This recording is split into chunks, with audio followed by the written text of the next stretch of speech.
Hello, everybody. So, I'm Una Mae Gordon. Some of you know me, some of you don't.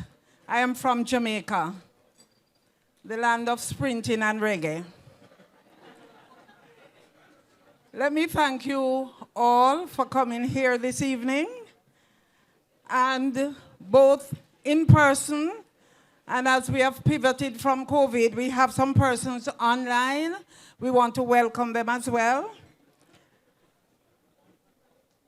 I want to thank the Resilience Hub. This is the Resilience Hub.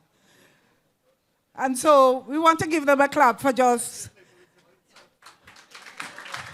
making us so resilient with this crowd this evening. The members of the Champions Group, where are you? Give them a clap as well. The Champions Group on Adaptation Finance and the Climate Vulnerable Countries for just positioning this event at COP27 to bring greater political momentum and ambition on adaptation finance. We are from SID, so it is important to us.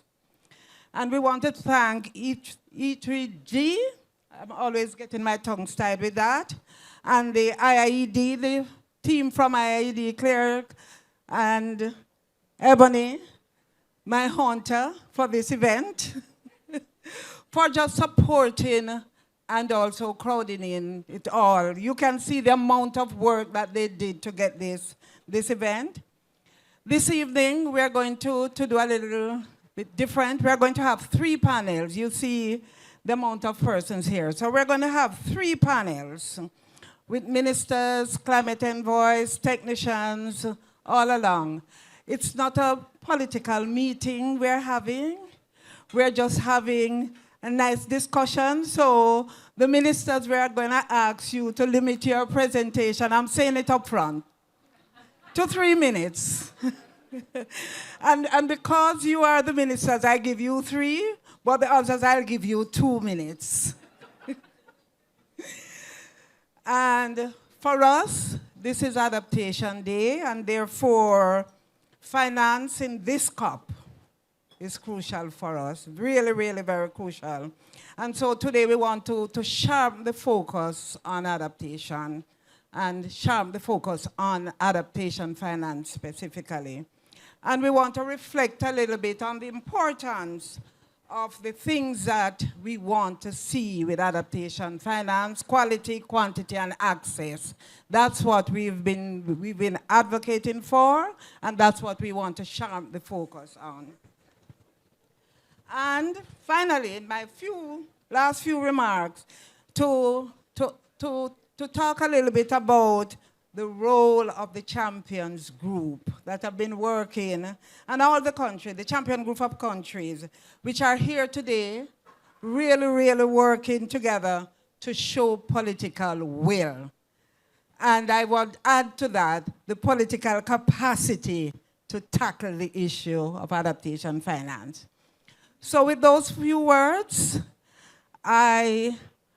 we expected Selwyn Hart, but this is a UNFCCC conference. Selwyn is running a little bit late, and so we are going to proceed. Once he gets here, you know, we will run him in, and then we will break and we will run him in. He's running a little bit late as well. So I'm gonna introduce you the first panel, panel 1. 3 minutes for the ministers. If you're not a minister, 2 minutes.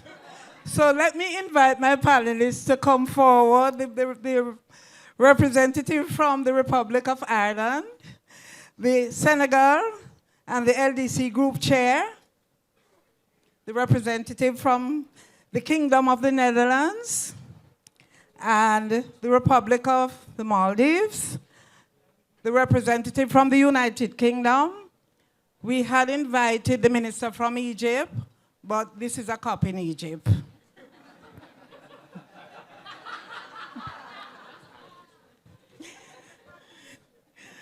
I'm going to sit. I am sorry. You should have had two two family beside you, but they'll get here.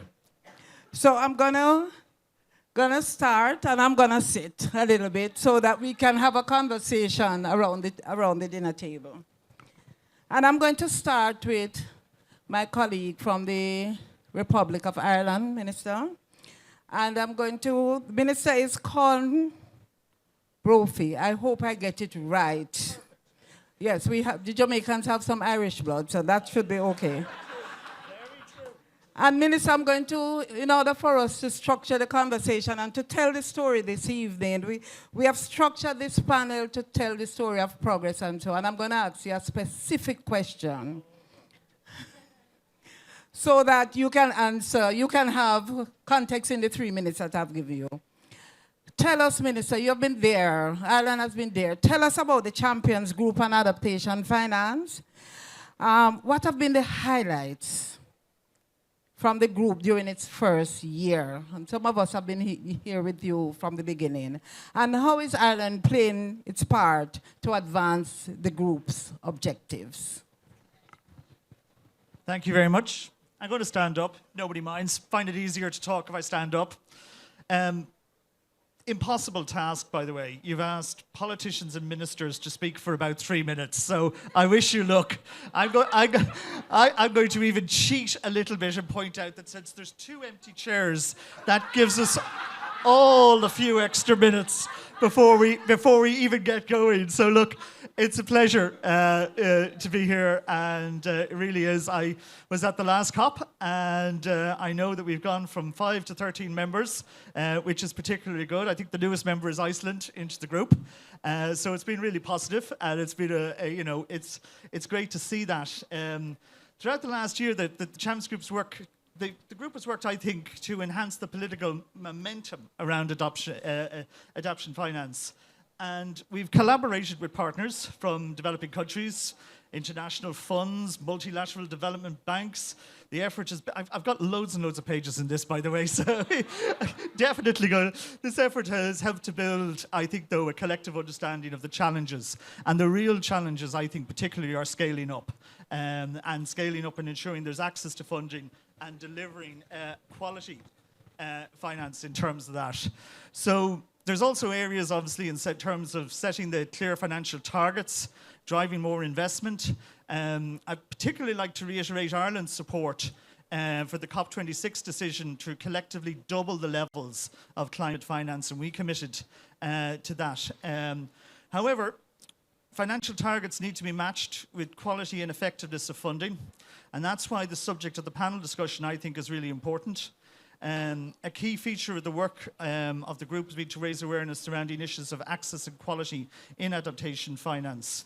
So a couple of points on this. Firstly, we need to take stock of the achievements and lessons learned from the last number of years of providing the finance. We have to ensure access to what is working well, and by the way, what's obviously not working so well. In order to do this, we need to continue to measure the impact on the ground, on how that adaptation support helps communities to cope with changing environments. We also need to continue to have an open and frank dialogue between contributors and recipients, and that is most important, because very often it's that dialogue bit that's missing, and we really do need that. Secondly, it's important we need to enhance our support to locally led solutions, including their access to funding, particularly grant-based support. Oftentimes, the smaller scale actions are some of the most effective for people at the forefront of climate impacts. And that's something that's been said to me repeatedly since I've been here at COP. Thirdly, it's crucial that we continue to monitor the delivery of finance. So Irish Aid works with a range of partners that build the capacity of the least developed countries and the SIDS to address and respond to climate risks faced by such countries. Earlier this year, my government published Ireland's International Climate Finance Roadmap, and that roadmap outlines our plan to scale up our financial support to 225 million by 2025. So, importantly, the roadmap states that the thematic priorities will guide our decisions on how we channel our climate finance. Top priority will continue to be adaptation and resilience to climate change. And the roadmap will also outline the channels of support that we'll use to deliver effective and appropriate funding. So I'm going to finish up And I'd just like to reiterate that I'm very pleased to see the Champions Group growing, very pleased to be at this event. Very pleased that I missed, by the way, all the good beer and all the bottles that are in everybody's hand, which I obviously arrived way too late for. And I'm glad to see we're working on not running the air conditioner too low either from the temperature in the room. So look, just to say thank you very much. Thank you for the invite. I appreciate the opportunity to talk. Thank you. Thank you so much, Minister.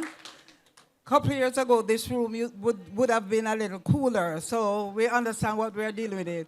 Welcome, SG, I'm going to let you just join the panel. And and Selwyn needs no introduction from any of us.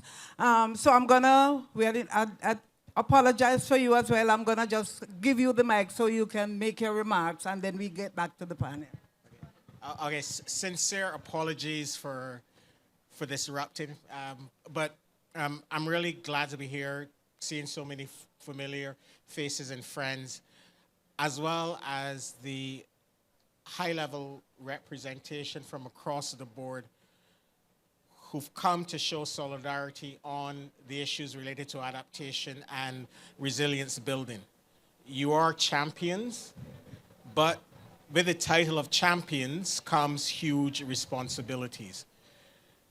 The UNEP Gap Report, which was just the UNEP Adaptation Gap Report that was issued just before the start of the COP, was explicitly clear that we're losing the battle to adapt to a changing climate. We are losing.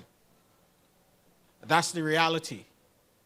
We're at 1.1 degrees of warming. We're seeing impacts on an unprecedented scale. The cost of adaptation will rise to around $340 billion a year by 2030, less than 8 years from now.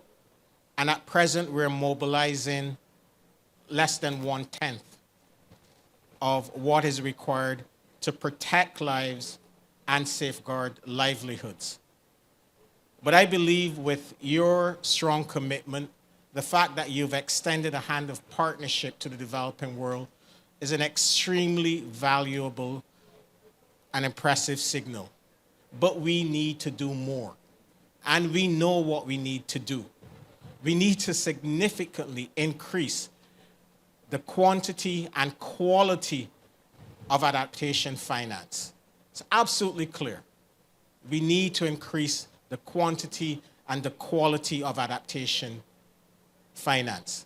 Last year, the Secretary General spoke to many of you ministers who I see here, and he said, put yourselves in the shoes of a minister or a leader from the developing world. At that time, it was COVID. Now it's the repercussions from the war in Ukraine. Many of these countries who are on the front lines of the climate crisis are in deep debt distress. We need to find ways to ensure that they can address these debt issues while simultaneously addressing climate. We also need to work with countries to ensure that they're able to meet the expected flows, new flows of climate finance. The reality that many of you and many of the financial institutions that support developing countries, they work in silos. You continue to work in silos, working on small interventions, useful but small, and not delivering adaptation finance at the scale and speed that is absolutely required. We need to work together. We need to absolutely work together and collaborate to deliver adaptation finance at the scale and scope, scale and speed required. And we've seen this work. The Just Energy Transition Partnerships that many of you are working on and supporting has resulted in unprecedented levels of collaboration and cooperation that is now delivering much needed support, much needed ambition at scale. We need to work together. And this is why the Secretary General, working with many of you, the GCF Adaptation Fund, the NDC Partnership, and UNDP. He's working on this adaptation pipeline initiative. Not to have his name branded on it, but really to address this issue of collaboration and cooperation. So colleagues, my message to you as champions, lead, continue to lead by example. You promise in Glasgow to collectively double. Show the developing world how that will be delivered. We also need to work with countries and to collaborate and cooperate. And many of you are major shareholders of the MDBs. Please, can I say this? Do your job, please. Do your job. Make the MDBs fit for purpose. So thank you. And we're always here to support. Thank you.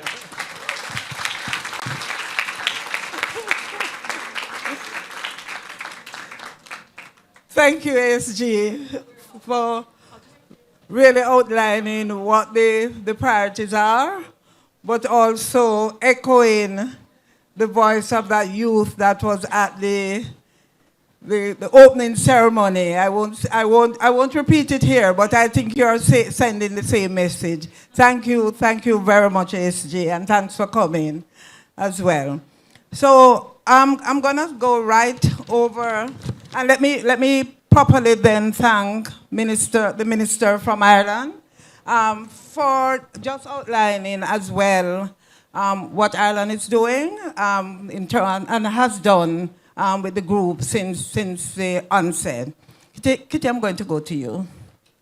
We're from the same country. She'll tell you why. Kitty van der Houten. Yes, whatever. Vice Minister for International Cooperation, the Kingdom of the Netherlands. And Kitty, I'm going to ask you as well a direct question so we can continue the storyline going down. Based on the discussions between the champion groups, LDCs and SIDS, over the past year, and we're proud of the year, that's why you will hear me repeating it over and over and over. What are some of the shared priorities, and how is the Netherlands helping to progress this? Well, thanks all for giving me the floor. And Selwyn is always a hard act to follow. Selwyn, damn it, you came in too early.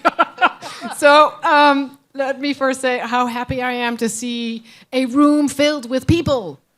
I have been to too many events where there were too few people, right? So you warm my heart because this is close to my heart. Now, I'm not quite sure why you're here. I'm presuming the drinks have something to do with it.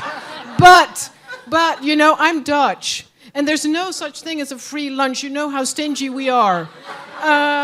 So, in the end, I know I'm a champion. I know there are some champions around me, but not all of you here are champions. By the time you leave, you will have had your fill of alcoholic drinks, and we will all collectively sing, "We are..." And that means you too will join the bandwagon of a small but very committed group of countries that side with the SIDS, with the LDCs, that are progressive, like-minded donors because we want to change the world. We want to change the reality on the ground for people that are hit hardest by climate change. That's why we came together. That's our job. That's why we need you. Now, I think in Glasgow, what we did, you know, the financial world, they talk about the AAA. I think we delivered a AAA in Glasgow. Thanks to the UK presidency, thanks to all of us. So first of all, finally, we have sort of acknowledged that we have a major problem with adaptation. We had then put it on the agenda, which is already quite something for an international community. And then we formulated the ambition. So AAA, well done. The hard work is about to start, which is finishing the row, which is now taking action and accelerate that action and making sure it leads to something on the ground. Now, as a champions group, what we want are three things. And we don't want them for ourselves. We want them because people need them, right? We need quantity. We need more money. As simple as that, sorry. We need quality of finance. Countries don't need loans. This is about poor people and poor countries. They don't need loans, they need grants. It's as simple as that. And it's access. Right? This is about making sure that countries and marginalized communities that are hardest hit have far easier access to finance than they've had so far.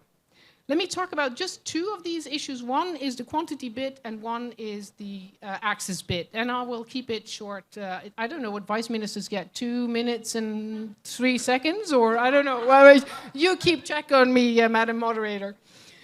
So we're very committed as a champions group to make sure that we deliver on doubling the adaptation finance. Now, that's not all going to come from the bilateral pockets, I can assure you that. So when you mentioned the MDBs, well, the MDBs have a big role to play. And whether you're a champion or not, all of you are members of boards of your constituency. And so you can all help us do what we need to do. That is push, cajole, inspire, tap some shoulders,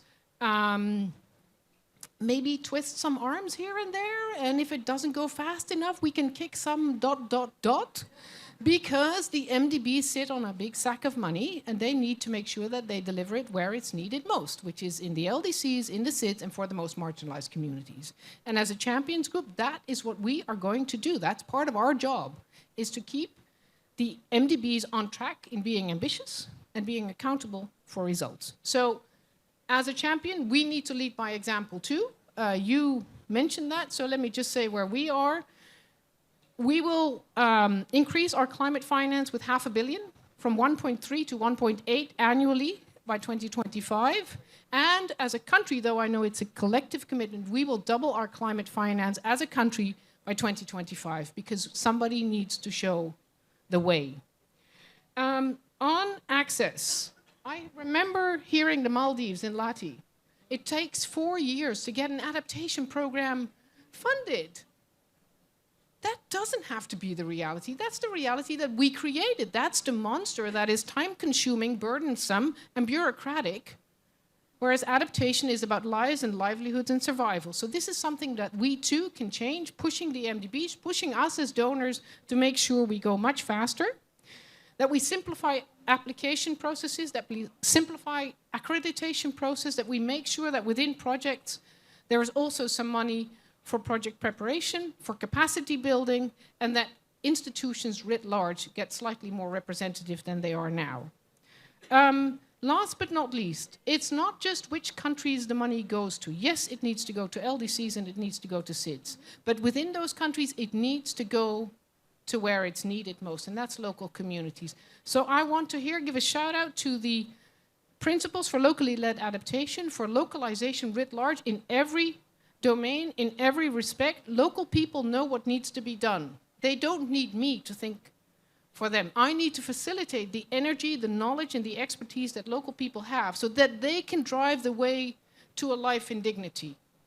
And I need your support to deliver that. Madam Moderator, was that 2 minutes and 3 seconds?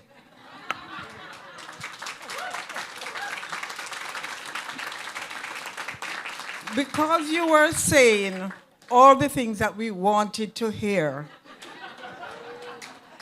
I gave you 2 more seconds, but and because we are from the land of music and you sang, you got brownie points for that as well. We are the champions. But we hear you. This is financing is about impacting lives. And I think with that, I will leave it there. Par for the course, the flies. So I'm gonna go to so thank you, Kitty. And nothing less was expected. Thank you very much. Well, Madam, I was nodding my head when you were in the heads meeting across from you, the SIDS heads meeting, because you all the things you were saying, I was nodding as well. Minister of Environment and Climate Change and Technology from the Maldives, and Aminat Shauna, you have 3 minutes. No, I need to ask you a question because I think you're not getting away with my question. You, madam, normally champion the needs for better access, and this is why we're here. Access to finance. What is the link between better access and better quality?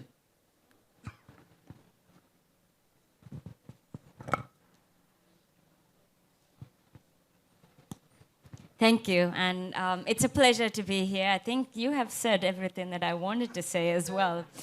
And rarely, I think that happens. Usually, we are the people who talk about everything that you say. But nevertheless, I think everyone here, most of you here would know the Maldives as a holiday destination. But we are a country of 500,000 people, and every single island in the Maldives has actually run out of fresh water because our freshwater lens on every island has been contaminated with saltwater intrusion. Every single island in the Maldives is eroding at an alarming rate. Every rainy season, we have to struggle trying to find where do we send the pumps to prevent flooding. We simply don't have enough finance in our budgets to do this every year. And critical infrastructure is getting damaged yearly on an annual basis. It affects schools, it affects health centers, it affects the harbors that we build, it affects the shore protection that we build every year as well. It is diverting critical funds from our budget that we would otherwise be spending on education, healthcare, institution building, consolidating democracy. So lack of finance for adaptation has not just become an environmental problem for us now. It's become a problem that is completely disrupting the entire socio-economic fabric of our country. So access has been very challenging. The Maldives as a frontline state has received little to nothing for adaptation. The little climate finance that we have received has gone to mitigation. And when we're talking about adaptation, Maldives is on the slow onset impacts of climate change. We're talking about a country which has 3% of the world's coral reefs. Every fish in the Maldives, we fish one by one. We have one of the most sustainable fisheries in the world as well. We also have a tourism industry which employs majority of our people and continues to contribute 20%, over 28% of our GDP. Both are linked to the health of our reefs and the health of our oceans. When we talk about the degradation of coral reefs in the long term, that means it affects our food supply, it affects our sources of income, also protection. So on a slowly but surely, the reefs are getting damaged and it affects our ability to adapt to an environment that is increasingly becoming complex, unpredictable, and difficult to adapt as well.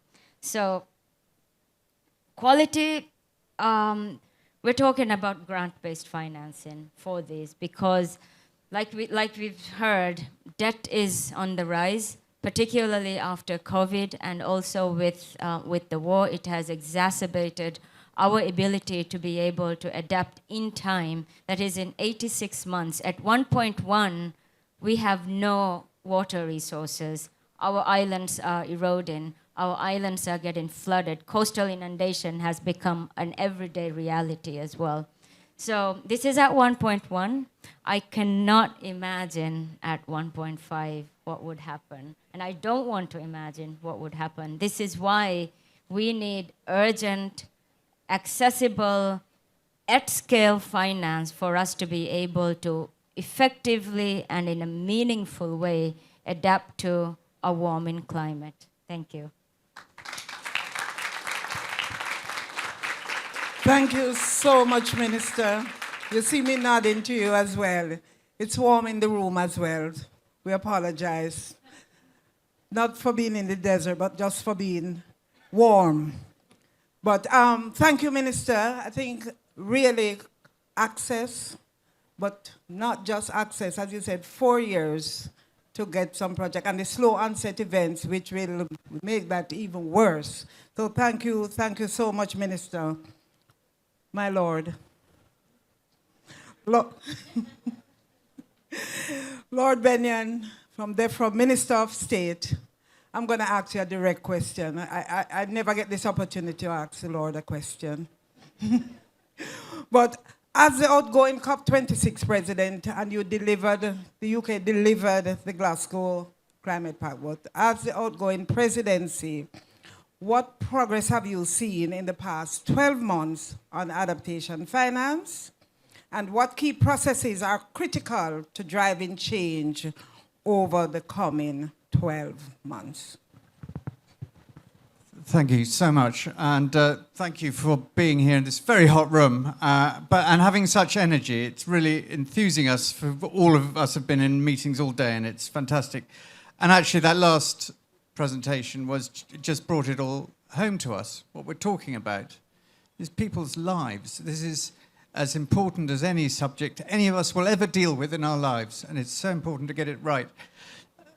COP26 put nature at the heart of the climate debate, and it's wonderful having Stephen Gilbo here from Canada, and thank you for what you're doing to make COP15 a success that we all desperately hope it will be, because as we know in the UK, we commissioned a report from Professor Pathan Dasgupta. It was the first time any finance ministry, our treasury, commissioned a report on biodiversity, and it proved in a highly readable and absolutely compelling way the link between biodiversity and our economic long-term well-being. And so it's not just talking about the vital necessity of protecting habitats and people's communities for the reasons that we all mind about. It's actually about our own economic future as well.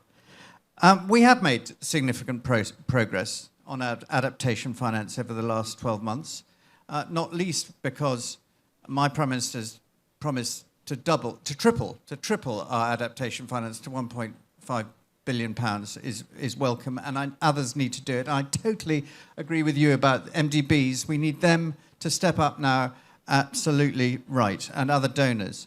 Climate finance providers reached agreement in Glasgow in the Climate Pact to double adaptation finance on 2019 levels from 20 billion to 40 billion in 2025.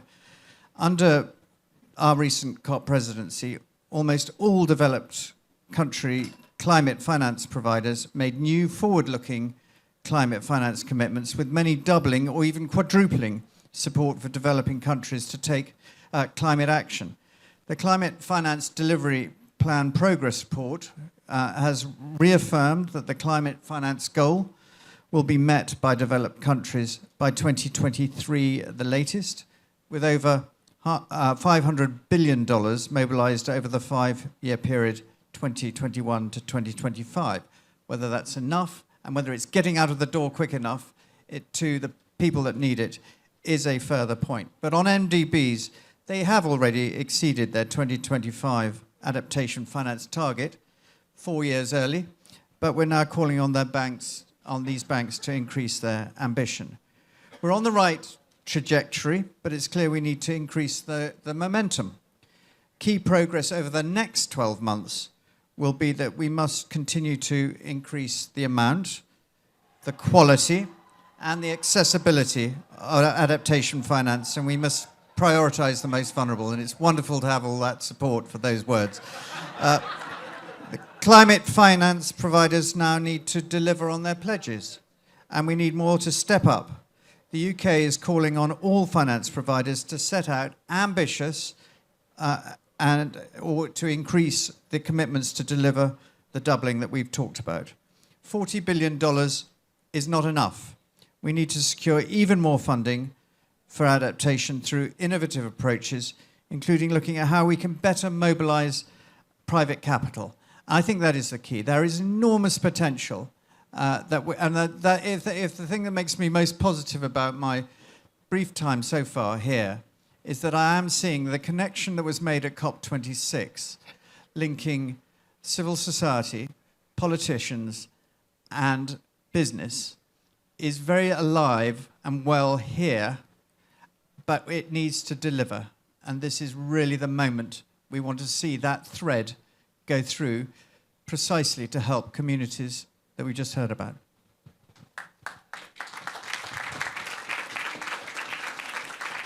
Thank you, Lord Brennan.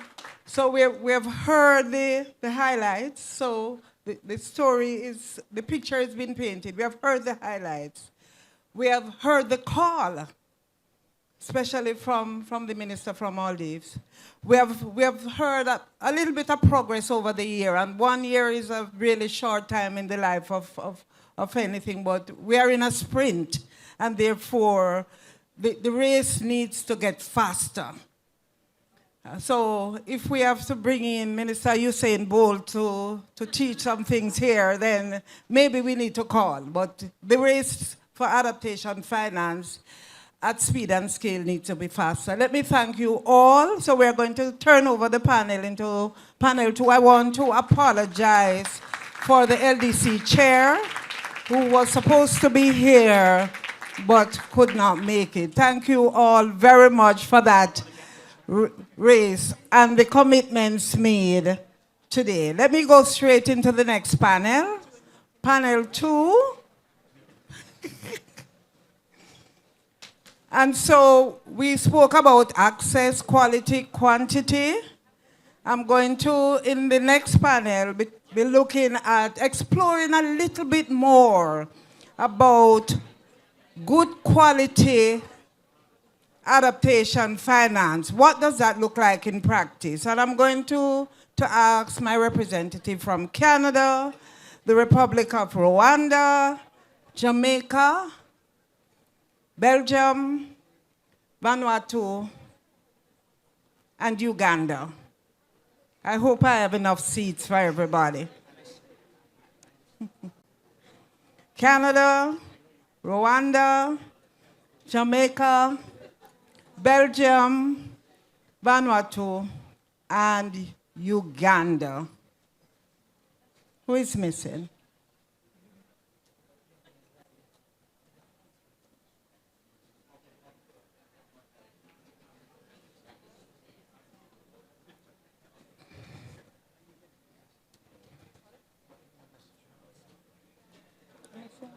Yeah. So Canada is hosting COP15, so it's a good segue from the last intervention about the links between nature and climate and the rural community. The Honorable Stephen Gobot, I hope I got that right, sir. I'm sorry, I'm Jamaican. I always butcher the names. Minister of Environment and Climate Change of Canada, thank you for being here, sir. And Canada joined the Champions Group in June last year. How is Canada playing its part to advance the group's objectives on adaptation finance as we are here this evening? And really, what does good quality adaptation finance mean to Canada? Thank you very much, and thank you so much for being here and for having invited me. If we're on theme songs tonight, I guess mine would be Revolution from the Beatles. You know, we all want to change the world, and that's basically what we need to do. But honestly, part of me feels a bit uncomfortable being here called a champion, because I don't think we are. I think we're trying, and I think we're working really hard to be that, but we're not there yet. And it is challenging for a country like mine, fourth largest producer of oil and gas in the world, very large carbon footprint, either on a per capita basis or overall. So we're playing catch up. That's what we're doing. And we joined this group because we want to be a champion. And we're working hard to do that. So what are we doing? I could list, you know, the measures that we're doing. And yes, we've doubled our climate finance, and that's good. And we're investing in this project, and that's also good, but clearly that's not enough. And many of the people have spoken, and Shauna and I've spoken often about issues like access, for example. How come it is still so complicated? I was Heritage Minister in Canada before being Environment Minister. And obviously we have a cultural juggernaut just south of our border, so we have to work really hard on cultural issues to maintain our identity. And we have a big film industry. In our film industry, you know, the first time you come to see the government to get support for a movie, you have to jump through all the hoops, and it takes a long time before you get your finance. But then you get it the first time, and your movie works and it makes some or not too much money, but as long as it breaks even, the next time you come in and see the government for money, there's a fast-track project. And we've worked with you before, we know who you are, so you don't have to jump through all of these hoops again. And it doesn't take forever to get your funding. Why can't we do that for adaptation finance? Why can't we change our institutions so that when something happens, it doesn't take years, or it doesn't mean that a country impacted by climate change has to be even further indebted because of a problem they haven't contributed to. So what are we doing? Well, I think what we have seen this year through the work of multilateral development bank shareholders like Canada, the US, the UK, and many others is an unprecedented effort to change these multilateral institutions. We've met with our shareholders.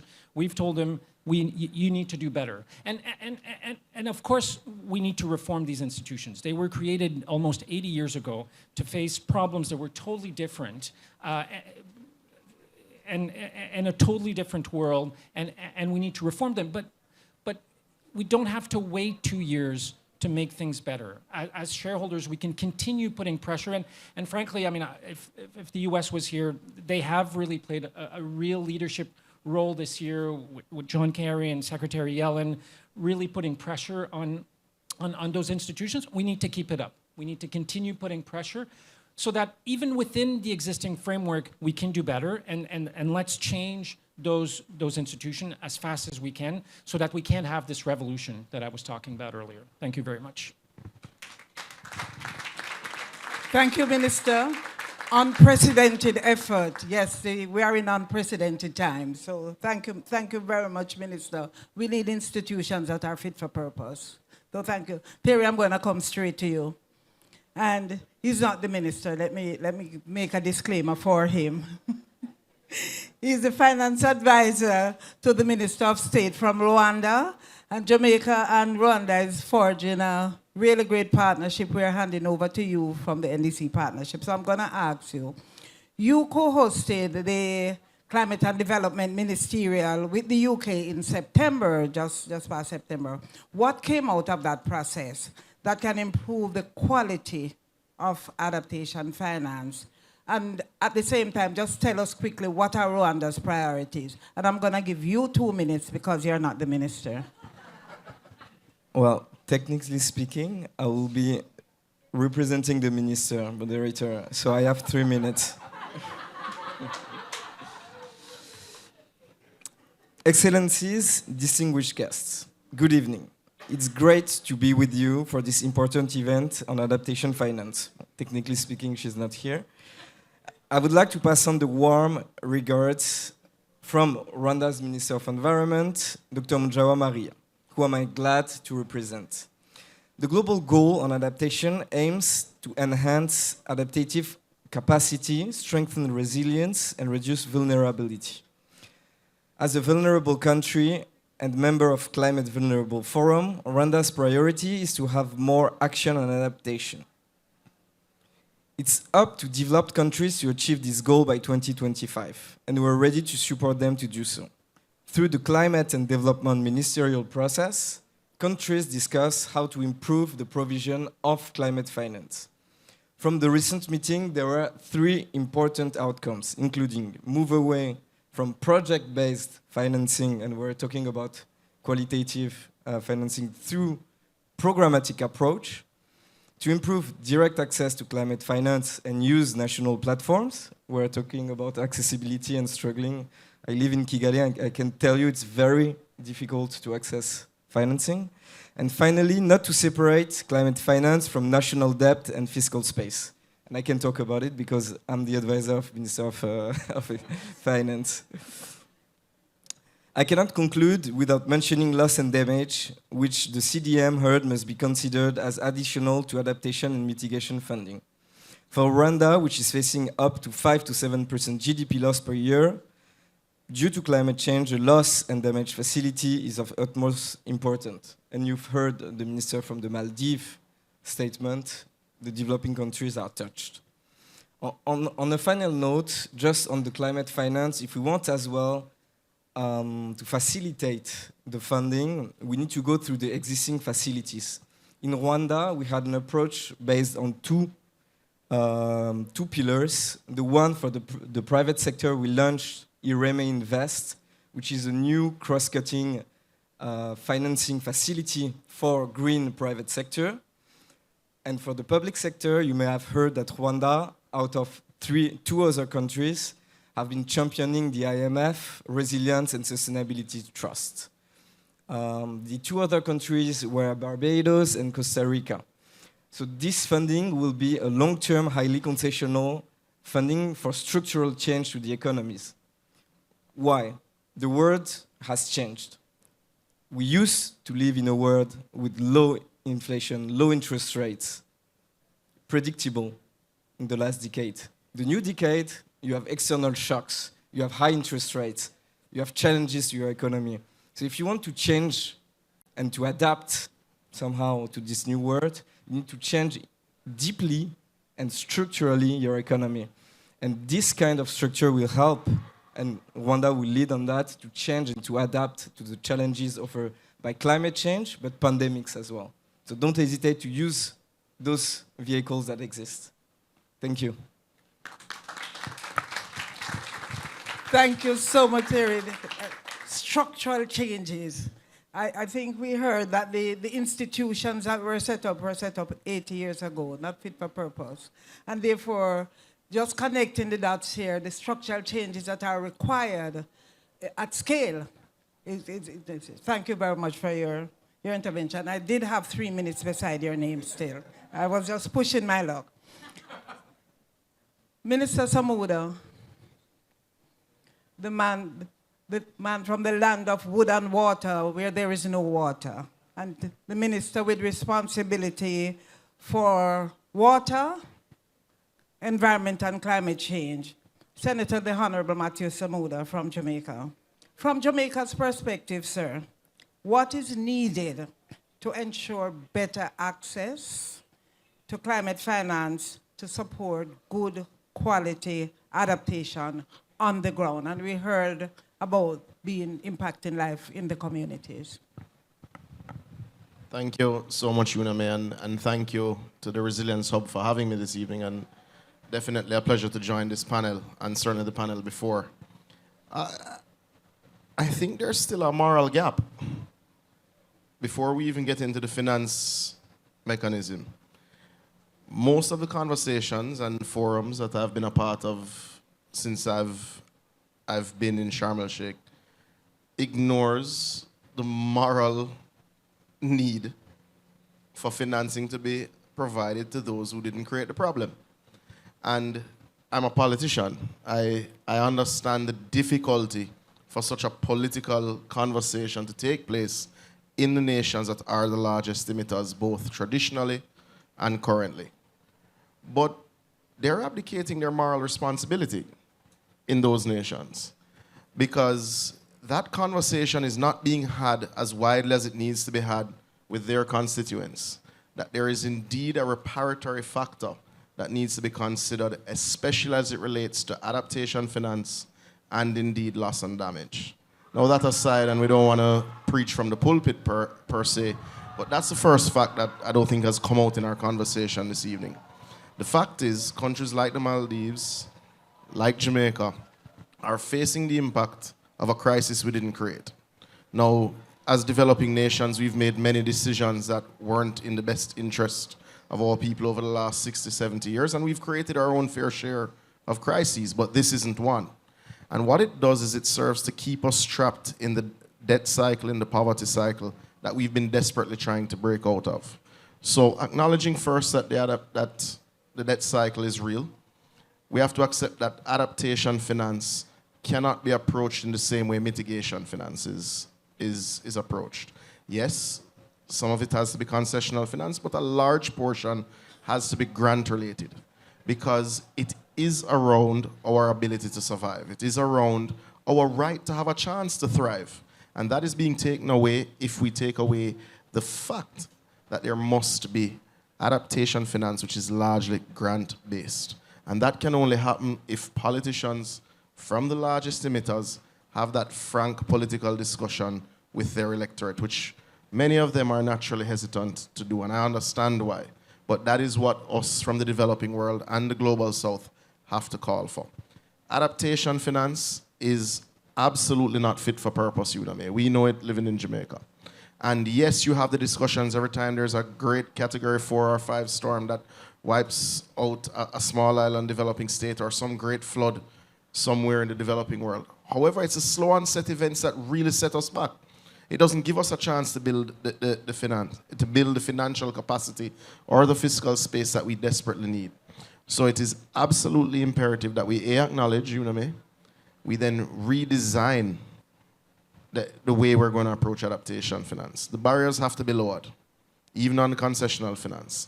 The credit committee cannot approach loans and concessional finance the way they approach loans for mitigation.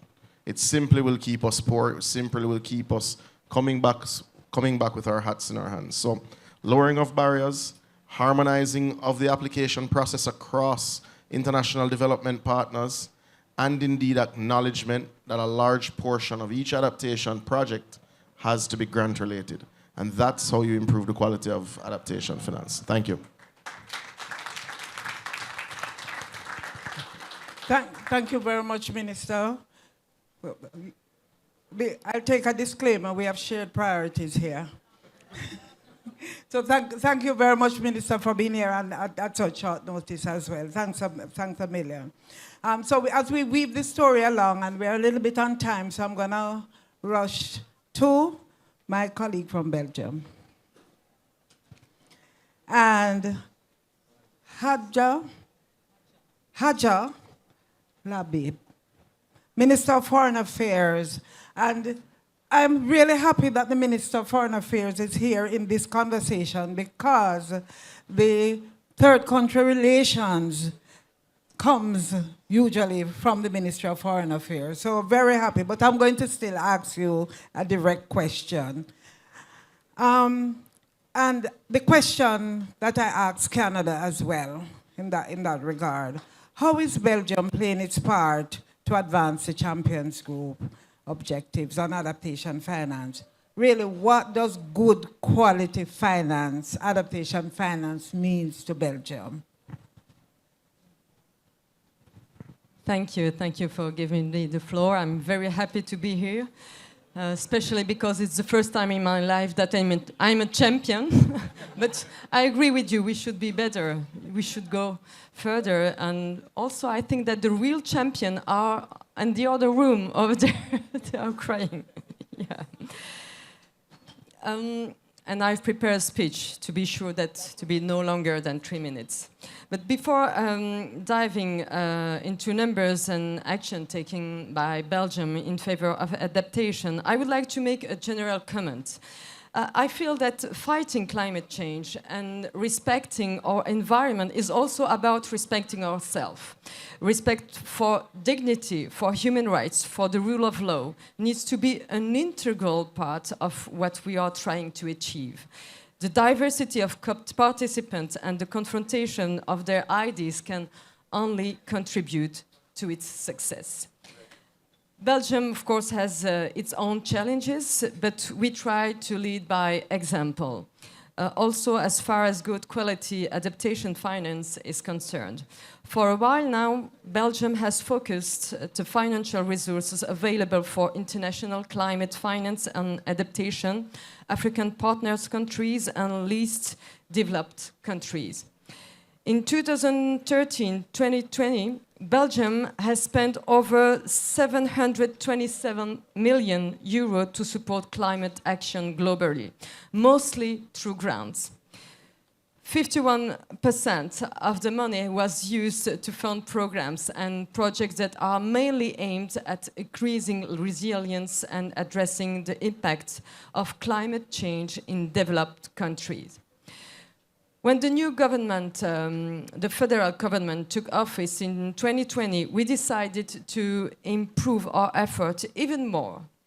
In 2021, the federal government increased its annual international climate finance from 70 million to 100 million, bringing Belgium's total annual climate finance to 125 million euro. The Belgian government, through my colleague, the Minister in charge of Development Cooperation, will continue this growth path. By 2024, Belgium intends to contribute at least 138 million euro. Our focus will remain on finance for adaptation, of course. Now, I would like also to say a few words about quality of climate finance. First of all, we need ownership and partnership, using and strengthening countries' own systems, policies and plans.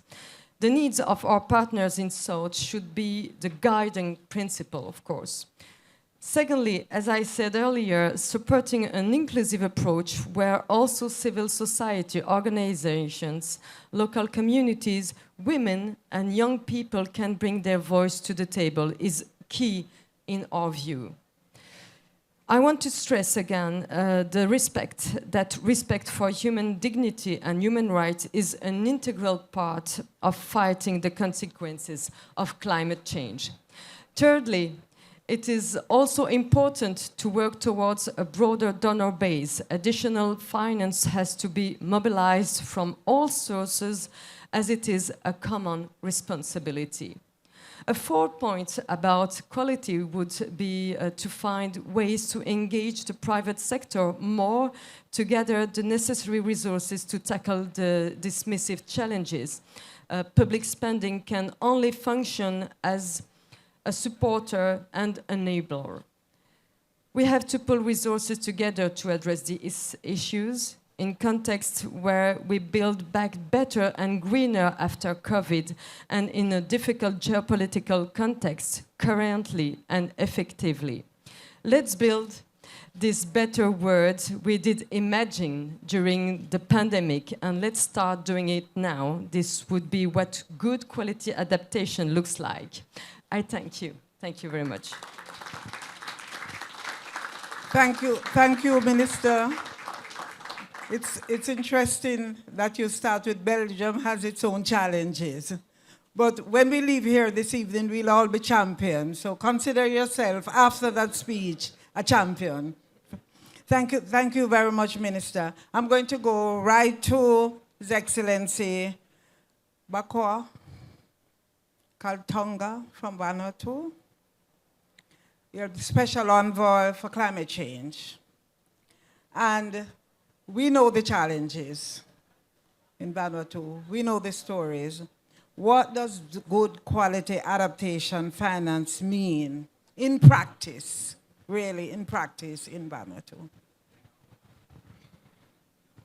Thank you, and I'll just correct you. I've just arrived. I'm the new Minister of Climate Change and Environment. I've only been in the job 7 days. We had our general election and but I previously was, before I was in the opposition for 2 years, I was the Minister of Foreign Affairs. And I initiated the current diplomatic push to have a UN General Assembly resolution in support of an advisory opinion going to the ICJ on the legal implications of what's happening with climate change in our countries. So in Vanuatu, 2022, is the 5th year in a row that we've been classed the most vulnerable country in the world under the World Risk Index. And to talk about finance, we are trying to quantify it in our NDC. So we became the 13th country in the world after Glasgow to actually produce a revised and enhanced NDC. And this came out in August. And there's about 148 commitments in there. Over about 2/3 of them are in adaptation. And it also covers loss and damage and mitigation. And we've actually costed each action and tied it to our national policies. So we've now found that by 2030, we're going to need about 1.2 billion US dollars. And of that, about 700 million is for adaptation targets. And that's the cost we've found, taking into account what we can cover and what we need from donors that we can't cover. As my colleague from Maldives so eloquently said, you know, we can't continue to deplete our national budgets, take away from human development, just to rebuild critical infrastructure every year. Try and maintain basic water supply to our people, basic housing, roads, schools, and make sure they have their proper budgets to be able to continually improve our national development aspirations. And so that 1.2 billion or 700 million for adaptation will have to come from the commitments, the 100 billion commitment that was made in 2010, and every country committing to it. And I think we've done our part by quantifying it and showing how we will meet these goals and what finance we need to do it. And I think the next step now is for that money to be made available. And so I just wanted to sort of talk about it in that way, that we have to also do our work, and we've done it. And so now we're trying to negotiate in forums like this to see if we can get that finance. Thank you. Thank you, Minister. And let me sit beside you and apologize. But 7 days in the life of a minister is a very short time. Let me apologize, Minister Manos. Thank you, Minister. You have done your work, and we know Vanuatu has done its work in terms of quantifying. And we thank you for championing the cause for SIDS, for small island SIDS. So thank you very much, Minister. So I'm going to go to my colleague from Uganda. Are you ready for us? I'm going to ask you a question, too. You're not going to get away without a question. Alfredo Okiti?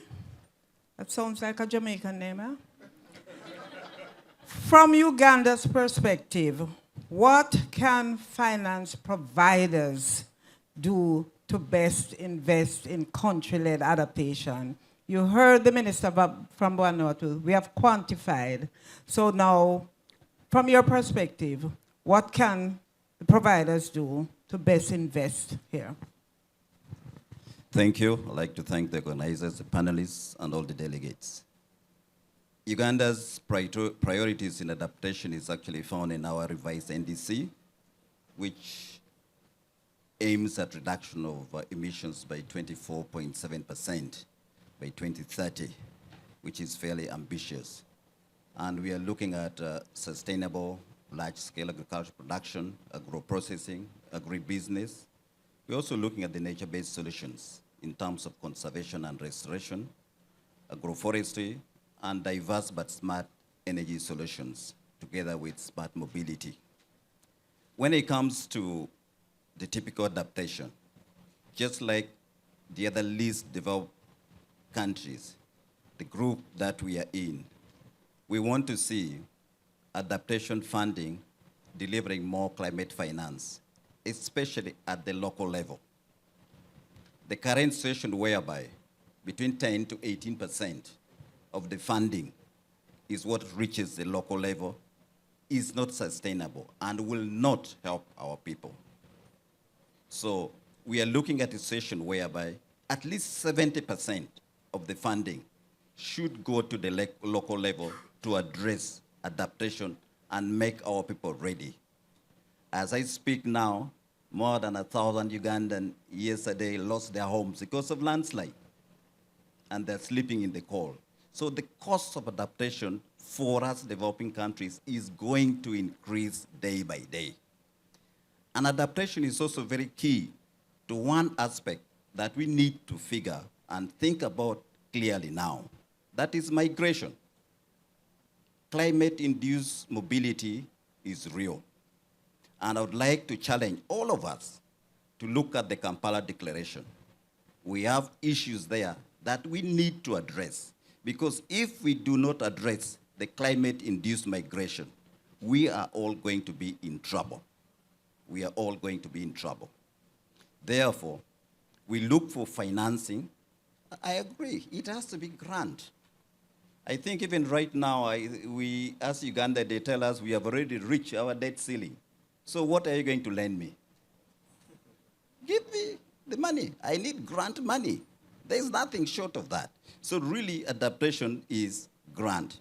But it should also come with technology transfer and enhancement of the capacity of the local people so that it is sustainable. And we are looking at financing based on partnership, not the typical financing of conditionalities that drive people away from actually achieving some of these targets. So as Uganda, we welcome innovative financing that does not put burden on the poor of the poor. There is this issue of the private sector coming on board and the issue of carbon trading. And I think we need to really ensure that there's fair investment, fair return for all involved in this particular chain, because that is one way of actually harnessing resources for the development of the poor of the poor. I submit.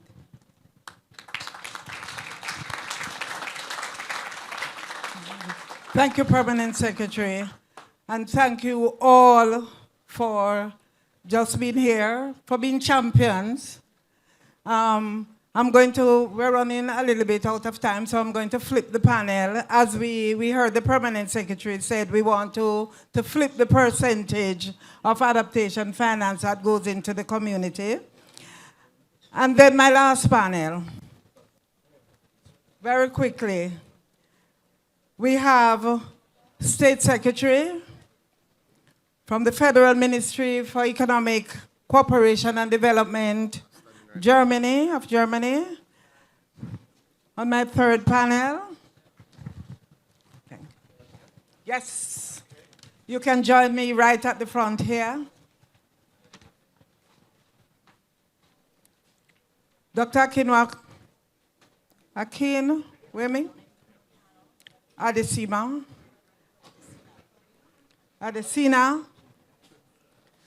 President. We like when the presidents of the banks are here. He's the president of the African Development Bank. And the climate ambassador, Sean Wahlberg from Finland. Join me here, sir. From Peru, Milagro Sandoval, my friend Milagro.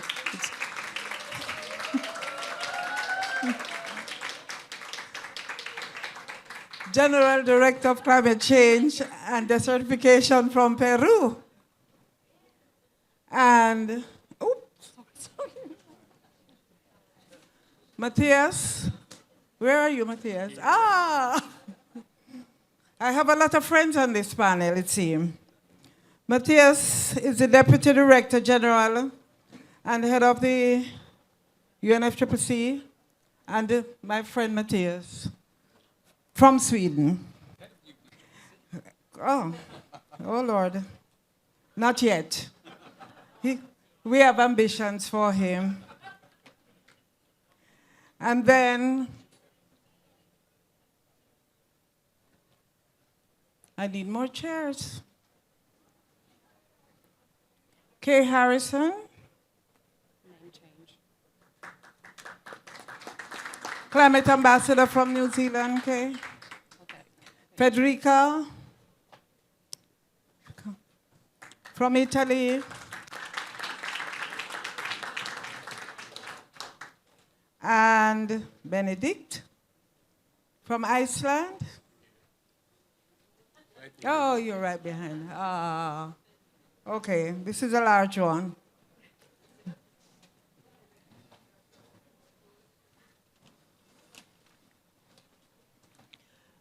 So we're going to run through this panel very quickly.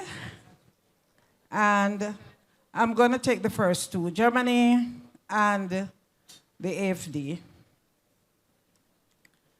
And I'm going to go first to Germany. As one of the countries,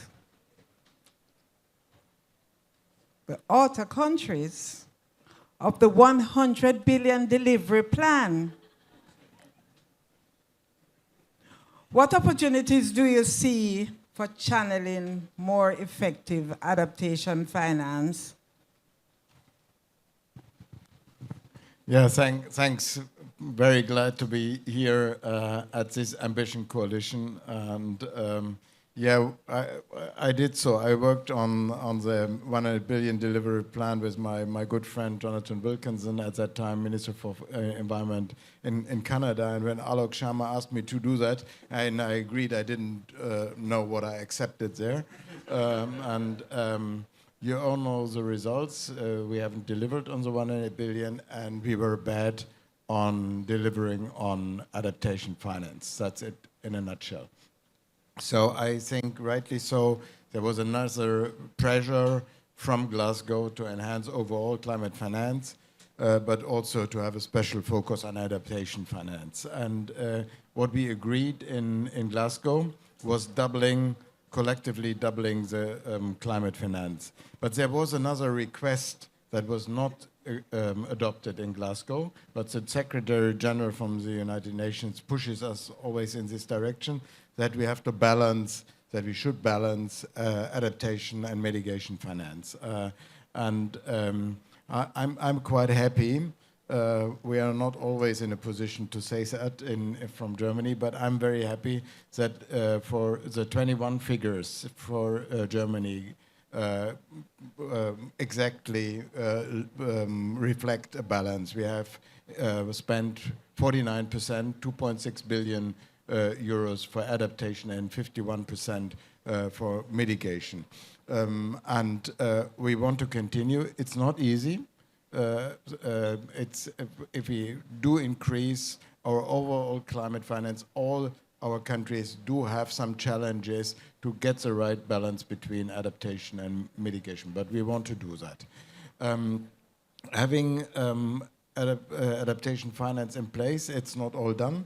At the previous panel, it was said we have to look at the quality of adaptation finance, and we have to look at the accessibility to climate finance, specifically for SIDS and least developed countries. And I think that is something very essential we have to work on, and that is, Akin, where I want to applaud the African Development Bank for launching, you did it on Tuesday, the adaptation window at the FDB, at the fund. We appreciate this very much. I would have refused to come to this panel when we started our governmental negotiations about our budget, because I didn't get a penny for that from our Minister for Finance.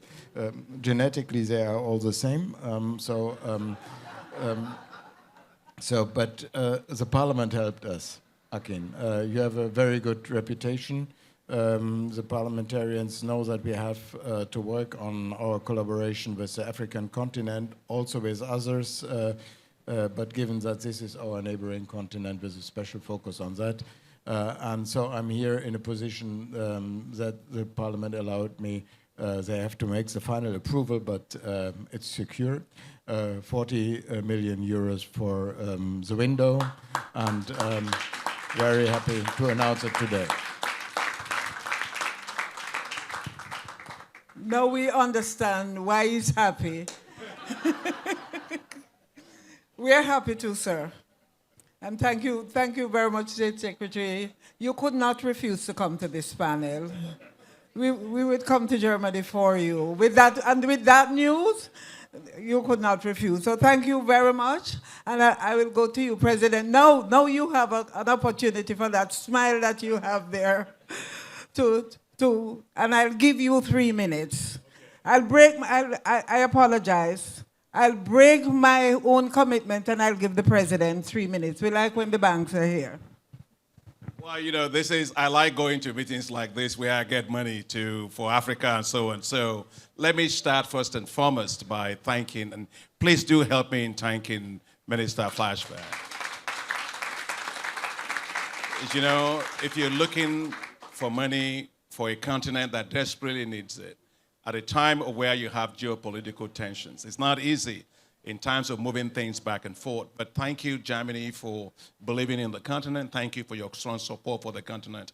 And most importantly, thank you for your confidence in the African Development Bank and in the African Development Fund. You can be sure that those monies will be put to great use. So thank you very, very much. You know, the issue of adaptation is, all I can say is Africa is choking, Africa is suffering, and Africa is in great distress because of climate change, which it did not cause. Only 3% of the emissions comes from Africa, but the consequences for us are so terrible. From droughts to floods to cyclones, damaged infrastructure, creating debt all across the continent. That is the situation. And so we don't have a choice but to adapt to it. And to adapt to it, we took a position within the African Development Bank that our role is to just simply increase our climate finance. And so we increased our climate finance we set a target of 40% to be in climate finance. We exceeded that, we are 41%. You were talking about what Secretary General Guterres said about parity for adaptation and mitigation. You know, we actually exceeded that parity. Today we put 67% of all of our financing in adaptation, which is the highest in the world for adaptation. And to further push that, we launched together with the Global Center on Adaptation, the African Adaptation Acceleration Program, which is Africa's own program and the largest program ever in Africa on adaptation, and quite frankly, the largest program on adaptation in the world, to mobilize $25 billion for adaptation for Africa. And the part of it we also found was that 9 out of the 10 most vulnerable countries to climate change are the low-income countries, fragile states that Africa has. They are the ones that can't even get access to global climate finance. So, and what Minister Flashback was saying, we have the African Development Fund, which is the concessional financing window of the African Development Bank Group. We decided then to open a climate action window to support these 37 low-income and fragile states, and to mobilize about $13 billion for that. Now, that's great, but the question to ask is, what will it do? That climate action window that you're putting your money in will do the following. First, you get 20 million farmers that are going to get access to weather index insurance, including pastoralists. You get 20 million farmers that are also going to get access to climate-resilient agricultural technologies, farmers. And so when the minister of Uganda was talking, getting down to the ground, those are farmers, those are real people that are going to get those monies that we go to put it into. The other one is 1 million hectares of land degraded that's going to be regenerated. Water is the issue. Water, water, water.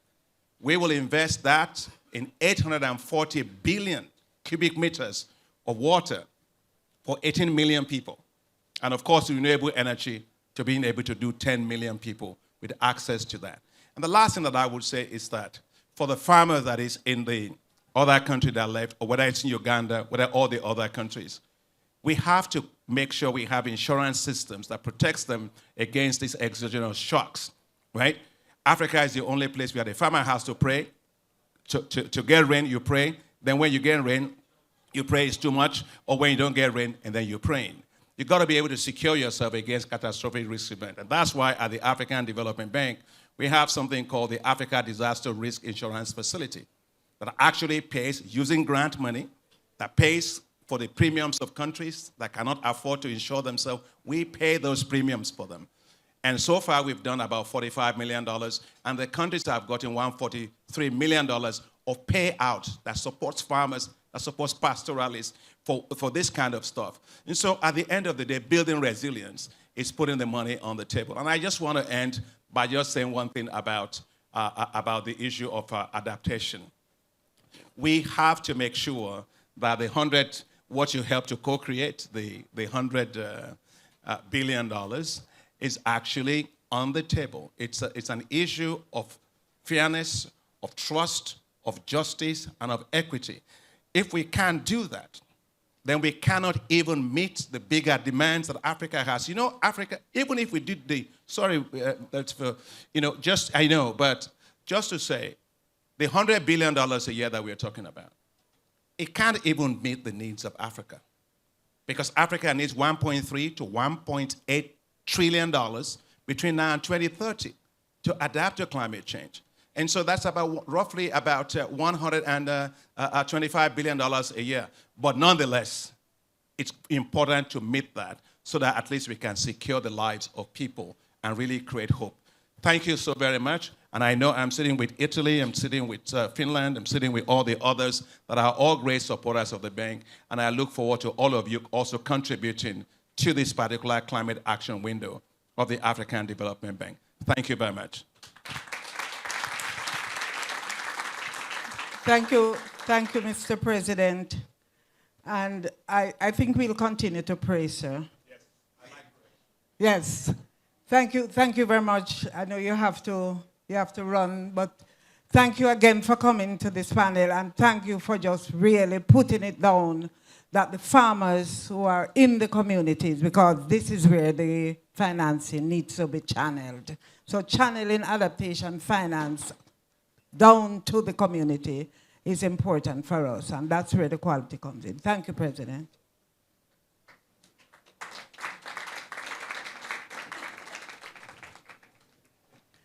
And so I'm going to go to Ambassador from Finland. Yes, John Wilberg. And I'm going to ask you, like I've asked all the other persons before, a question. Building on the outcomes of the LATI, because you hosted the LATI dialogue on adaptation finance ministerial, which for the champions group, and that was done, I think, in April. How can adaptation finance be channeled most effectively based on those discussions that you had? Thanks, Unamai, and it's been a wonderful evening to see so many familiar faces from Lahti, starting from Selvin Hart and Kitty, the Vice Minister with the difficult last name. Actually, they co-chaired the morning event in Lahti, and I think they set the whole scene for the good atmosphere. I'm not a president, I'm not a minister, so this feels like a Finnish sauna, and we are famous of not talking a lot. In Lahti we had still snow, but here it's hot. So I'll be a quiet man in a Finnish sauna. Just one reflection on Lahti. It was Matthias' advice that don't try to negotiate any text. So we did with E3G, the difficult name, and IIED, we did Lahti conclusions. And I think we wanted to reflect honestly what's the discussion with LDCs and SITs, what we try to achieve. So I'll just read one thing from there, and it's a SITs statement. Because my minister wanted to talk about the private sector, and I think I don't want to say what my minister thinks, I want to say what the SIT thinks, and that's the spirit of Lahti. SIT stressed that mobilizing adaptation finance from the private sector is important, but needs to consider the context of climate vulnerable countries, including the small size of economies, perceptions of high country risk, as well as climate risks, which may hinder private sector interest. So I think the spirit of Lahti was that the real champions are actually in the south. I have half a second. Just on how to do effective adaptation finance, I think what you should do, you should endorse the locally led adaptation principles. That's what Finland did today, and I think they are a great guide for everybody.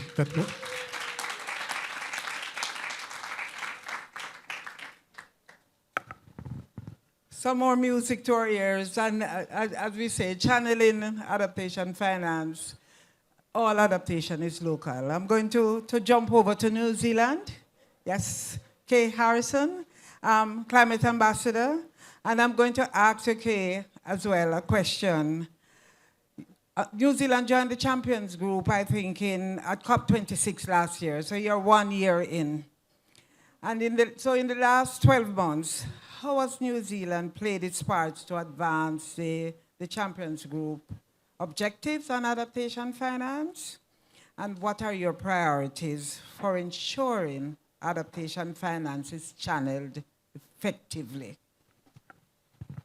Well, thank you so much, and great questions. And in the last 12 months, New Zealand has built its strategy around what it's going to do. And I'm going to tell you it in 3 parts, and I'm going to say others can choose these 3 directions as well. The first is a choice. All of the contributors of climate finance have a choice. And we made the choice, our government made the choice, that 50% of our finance would go to adaptation. It also made the choice that 100% of our finance would be in grants.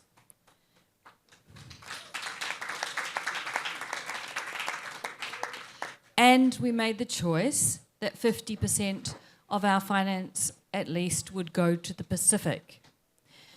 So governments get to choose that, right? It's their finance, they call the shots. But just as important as those components is how we spend that finance. And for us, that is critical. And for us, it's driven by values. And I'm going to introduce you to values from our country in the Indigenous language. The first is Te Puna Manaki, a fountain of support, meaning our engagement in climate finance will be driven by the values of partnership, honesty, trust, and respect. The second is Raranga Te Muka, or weaving the strands, meaning our support secures a platform to achieve collective impact. It's not just us alone, and it's not just our finance. And that leads to tātou tātou. This is all of us together recognizing the benefits of 2-way processes of learning, sharing information and experiences. And te pai tawhiti, or a shared horizon, meaning we bring a long-term resilience perspective to our work with our partners. We take these values seriously. And the basis of our engagement in climate finance is not only the choice to do the right thing in terms of adaptation financing 50%, at least 50% to the Pacific, based on those values, but also based on respect. Respect of our partners, their knowledge of their circumstances, their own adaptation objectives, their national adaptation plans which they have costed already. Let's just get on and do it. We're not going to impose our solutions on them. They know what they need to do. We need to fund it. Thank you, Ambassador. Let's get on and do it. Yesterday in a panel, one of the Indigenous people said, "We tell you what you want to hear, pay us for data." That was my takeaway from yesterday. We're running out of time. Milagro, I'm coming to you. Milagro Sandoval, the General Director of Climate Change in Peru, and Milagro, I'm going to ask you, as I always ask you many questions. How are tools such as national adaptation plans critical for ensuring good quality adaptation? Thank you. Thank you very much for the invitation. And I think I'm bringing in the voice of Latin America in this panel. So thank you very much. And again, I first wanted to share a story from the far northeast of the Amazon in Peru. 1 minute, yes. From the far from Latin America, 2 minutes. From the northeast of Peru in the Amazon lives a group of very courageous women. from the Awahun indigenous peoples. These women work to recover their traditional knowledge, including their varieties of cassava. Very vulnerable women, trying to bring back their staple crop. It is people like this, women like this, that need these financial resources to adapt to climate change. Money, funds need to flow to them in a timely manner. Peru has very high vulnerability. And this vulnerability is not only ecosystemical, but it is also economical, considering that climate change affects directly natural resources that are the basis of economic activities, such as the case of the Awahun woman I just mentioned. So I wanted to share with you our out-of-the-oven nap. Just out of the oven, this is our national adaptation plan. And this adaptation plan is very comprehensive. It includes, and it's cross-sectoral, it includes and considers vulnerability from the social, ecosystemic, and economical approaches and perspectives, and also proposes solutions in concrete actions. We hope that documents like this that are coming in to the UNFCCC can bring in clarity to what countries want. This document represents the participatory process, very comprehensive participatory process that has included diverse workshops and work with indigenous people, local communities, among other stakeholders. And definitely this is the work of a very good team in Peru. And the idea is that we can also support public and partnerships, private partnerships especially, bringing in private sector finance to adaptation in Peru. Thank you very much.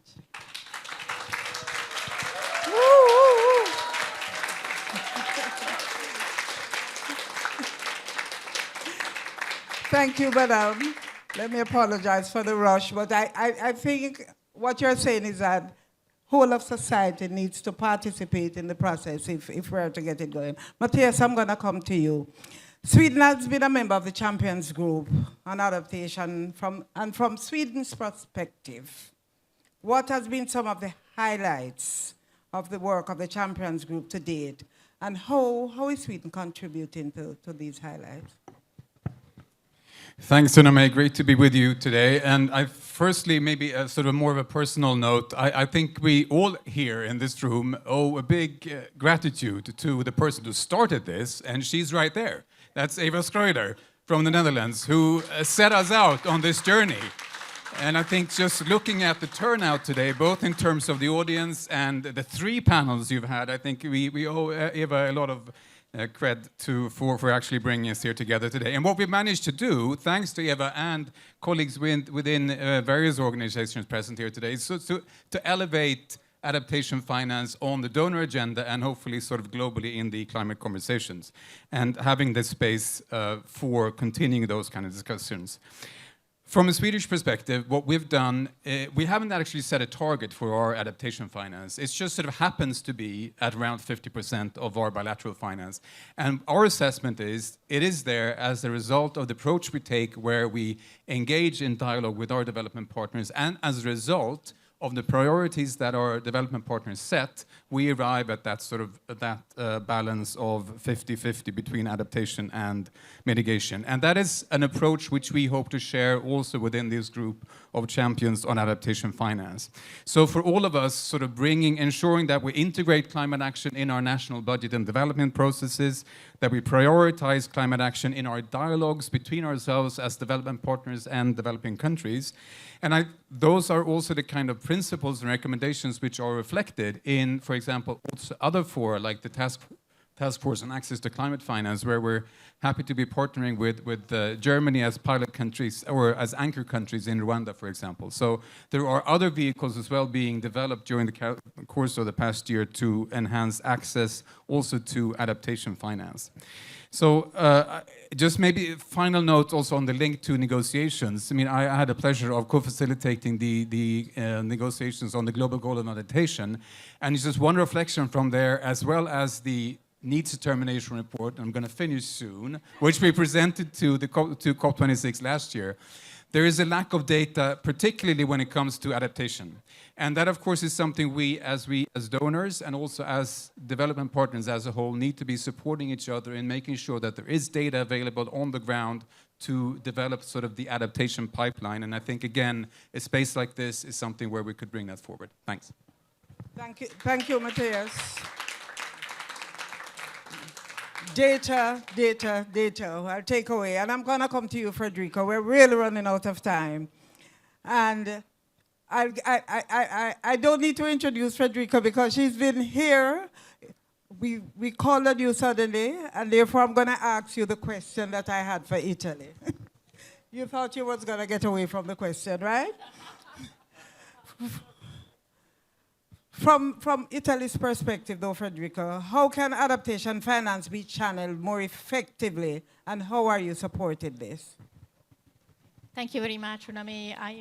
I know your way. I mean, we've been working together in the NCQG, so I know how stringent you can be, you know, in forcing people to say what they have to say, but in a quicker way. So first of all, thank you very much for inviting us. I mean, we fully recognize the role of this group as, you know, advocacy for adaptation, and it's very, very much important all over at this time when we are at a COP of implementation, so we have the chance to highlight how important is working together on adaptation, both from the recipient and the provider's perspective. I think some of in the panel before me highlighted that in the adaptation is not only the quantity that is important in terms of funding, but also the quality. And when we look at the quality, for us, in the way we provide financing and adaptation, we always look at effectiveness and the fact that the projects are really on the ground and that funding goes to the local community. That's the way we've been working in our project, trying to mainstreaming adaptation across all the activities that we are putting in place, because we very much believe that adaptation should be a component of every activity. And this is true not only for developing countries, it's also true for us, you know, the way we do things at home, in the territory. It's always, you know, looking at adaptation, since we all know that we will have, in any case, to adapt to the changing climate. And in that sense, that's the kind of work that we are doing. You know, Italy is devoting more than 50% of our climate finance actually since 2015 to adaptation, and we plan to continue in doing so also in our tripling of the adaptation of the climate finance in general that was announced by our Prime Minister last year. So it's something, this is I think clearly show how we give importance to adaptation and working together in cooperation with our partners. So I hope I was quick enough. Thank you, Frederica. And as we said, there is never enough time, but we have a new champion. So I'm going to close out the panel with our new champion. Welcome, sir, to the Champions Group. Tell us, Benedict, why did Iceland join the Champions Group? And how are you working in Iceland to increase the effectiveness of adaptation finance? My last question. Thank you, and I promise you I won't be long. The simple reason for why we joined the group is because the group's sort of goal and aims align perfectly with the government of Iceland's aim to increase climate finance, but specifically on adaptation. So it aligns. And then the other issue is that when you come from a small donor country like Iceland, you have to be critical in terms of, you know, how to seek impact with the funding that you have. And to do that, we are very strategic in way to choose and work with like-minded nations, and the group is like that.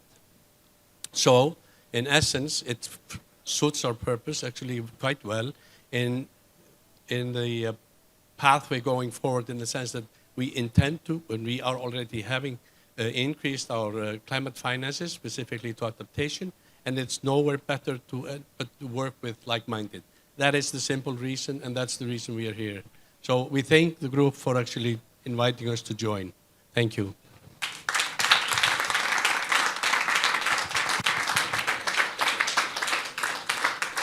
Thank you for joining, and we're looking for more champions. So if you're here and you're feeling a little bit jealous, I thought I would capture the discussion, and I've been trying to fervently write here. So I'm going to tell you what I hear as we go forward. The Netherlands, are they still here? You're still here. And we thank you for just putting this group together. We were looking around to see, where is she, where is she? But we hear the 100 million, and then the Germany new commitment, 40 million to the FD, and we heard the president accepting that.